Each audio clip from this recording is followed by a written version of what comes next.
This is in the middle of my business park. Watch this car pull up to the corner of Orcas Street and 7th Avenue South. The driver walks to the RV parked across the street, then disappears for a few minutes. What do you think he's doing over at the RV?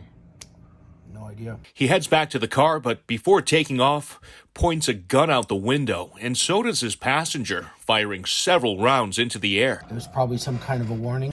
This was all caught on J.W. Harvey's surveillance system earlier this month. Every incident you can think of, I've seen on my video footage, but that's the first time for guns. He owns Orcas Business Park and says this illegal discharge of firearms is just the latest serious incident related to RVs parked in Georgetown. There are the few that screw it up for everybody else. Recently, authorities say campers also broke into this King County maintenance facility. If these blocks weren't here, everybody would be back, all right?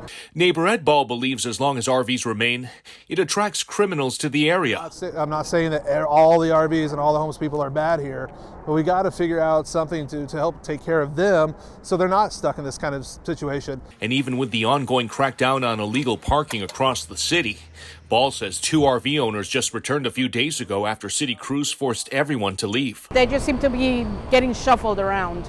Auto shop owner Maria Jose Barrera says her community is unfairly bearing the brunt of the overwhelming crush of RVs and associated problems compared to other Seattle neighborhoods. And constantly calling the cops. And wants city leaders to prioritize Georgetown for consistent enforcement. For us, it's a matter of safety. The city's new homelessness dashboard currently shows 225 RVs in Seattle, with 33 in Georgetown.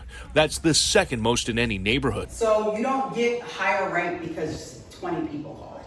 Last month, Deputy Mayor Tiffany Washington said public safety, along with other criteria, will be factored into the city's response, not just the frequency of complaints. If we had something scheduled for June 15th, and then tomorrow there's a huge fire or somebody gets shot, we might move one of those down the line, and then because the system is always updating itself. It's unclear if guns being fired into the air will fast-track a city cleanup because that information's not available real-time on the dashboard. And we're stereotyped to be thieves. Amanda Watts lives in this RV encampment just a block away from the most recent gunfire and says she's tired of being unfairly blamed for the actions of others. We get picked on out here too. At the same time, there are criminals, though, that do live in RVs. Oh yeah, just like there's criminals that live in houses. I called 911 right away, and they responded within 5 minutes. Harvey says his case remains under investigation. I know those police too. And for now, he's building trust and relationships with some of the men and women living in these vehicles. I help them clean up.